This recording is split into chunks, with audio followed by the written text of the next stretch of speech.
தோழர்களே, ஆளுகின்ற திராவிட முன்னேற்ற கழக அரசு 4 ஆண்டுகளை கடந்த பின்னும் கடந்த 2021 சட்டமன்ற தேர்தலின் போது நமக்கு அளித்த தேர்தல் கால வாக்குறுதிகளில ஒன்றை கூடயும் நிறைவேற்றவில்லை.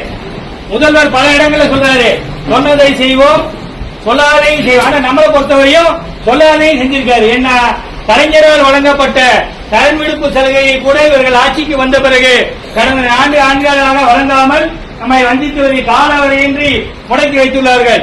காலவரையின்றி முடக்கி வைத்தது என்பது இனிமேல் உங்களுக்கு இல்லை என்பதை போலதான் அர்த்தம்.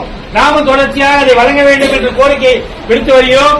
இதன் உச்சபட்சமாக கடந்த 11ஆம் தேதி மாண்புமிகு நிதியமைச்சர் அவர்கள் சட்டமன்ற கூட்டத்தொடரில் தேர்தல் கால வாக்குறுதியான மீண்டும் பழைய ஓய்வு திட்டத்தை நாங்கள் நிறைவேற்ற மாட்டோம் அப்படின்னு மட்டும்தான் சொல்லல. அதை தவிர தேர்தல் கால வாக்குறுதியான மீண்டும் பழைய